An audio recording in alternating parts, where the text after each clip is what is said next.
The rhythmic click of the front door latch was my nightly lullaby these days. A lullaby laced with betrayal. I feigned sleep, my back to the doorway, my fists clenched beneath the covers. The faint scent of unfamiliar cologne, sandalwood and something citrusy, wafted into the room, a physical manifestation of her infidelity. I listened as she tiptoed across the hardwood floor, the subtle creak a painful reminder of every shared memory now tainted. It had started subtly, a gradual shift in her demeanor. Less eye contact, more time spent on her phone, a vague air of distraction that clung to her like the cheap perfume she'd taken to wearing. I'd initially dismissed it as work stress, the pressures of her demanding marketing job. But the gut feeling, that gnawing unease, persisted. Then came the late nights, the flimsy excuses, the whispers behind closed doors when she thought I was out of earshot.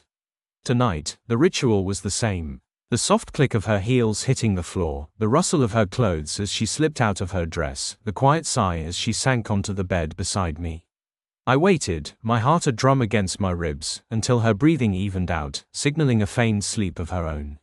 How was his place? I whispered, my voice a raspy echo in the darkness. The silence that followed was thick with tension. Then, a sharp intake of breath. She froze, rigid beside me. Slowly, she turned, her face, illuminated by the faint glow of the streetlight filtering through the blinds, was drained of all color. Her eyes, wide with panic, met mine. David, she stammered, her voice barely a whisper. The name hit me like a punch to the gut. David, her colleague, the one she'd been, working late, with. The pieces clicked into place, forming a sickeningly clear picture. Don't, I said, my voice flat and cold, devoid of any emotion she might have expected. Anger, hurt, pleading, none of it. Just emptiness. Don't insult me with lies. The tears came then, hot and fast, accompanied by a torrent of apologies and justifications. It was a familiar script, one I'd heard countless times in my head, preparing for this very moment. I listened, unmoved, letting her words wash over me, each one a further confirmation of my shattered reality.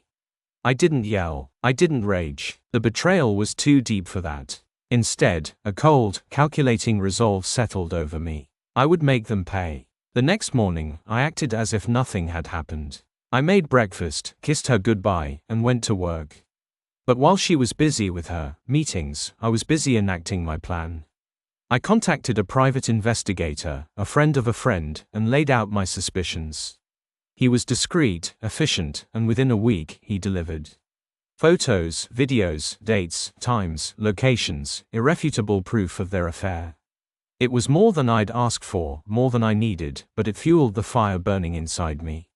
My target wasn't just Clara, my wife. It was David too. He'd known I existed. He'd seen the pictures of us on her desk, the wedding band on her finger. He'd chosen to ignore it all, to pursue her regardless. He deserved everything that was coming to him. David was a rising star in his company, a slick, ambitious executive with a carefully crafted image. I knew that image was his Achilles heel. I meticulously compiled the evidence, every photo, every video, every incriminating text message, and sent an anonymous package to his CEO, his wife, his parents, and even his church. I spared no one. Within days, David's world imploded. He was fired, his wife filed for divorce, his reputation tarnished beyond repair. He became a pariah, ostracized by his colleagues, shunned by his community.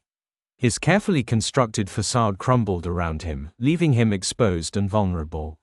Clara, too, faced the consequences of her actions. The news of David's downfall spread like wildfire through her office. Whispers followed her down the hallways, colleagues avoided her gaze, and the once admiring glances were replaced with pity and disdain.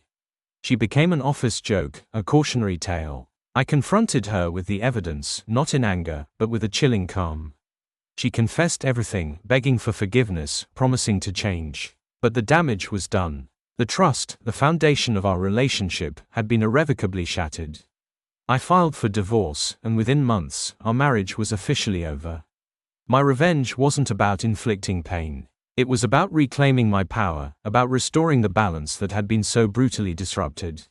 It was about ensuring that they both understood the devastating consequences of their choices. The aftermath wasn't easy. There were sleepless nights, moments of crippling doubt, and the lingering ache of what could have been. But amidst the pain, a strange sense of peace began to emerge. I had faced the darkest chapter of my life and emerged stronger, wiser, and with a newfound appreciation for honesty and integrity. I sold the house, severing all ties to the life we had built together. I started over, rebuilding my life piece by piece, focusing on my career, my friendships, and rediscovering myself outside the confines of a broken marriage. The scars remained, a constant reminder of the betrayal, but they no longer defined me. They were a testament to my resilience, a symbol of the strength I never knew I possessed. One day, months later, I saw Clara at a coffee shop. She looked haggard, worn down, a shadow of her former self. Our eyes met briefly, and I saw a flicker of shame, of regret, in her gaze. I nodded curtly, a silent acknowledgement of our shared past, and turned away. I didn't feel anger, nor did I feel pity. I felt nothing. The fire that had once burned inside me had long since extinguished, leaving behind only embers of indifference. I had moved on. I had survived. And in the end, that was the most satisfying revenge of all.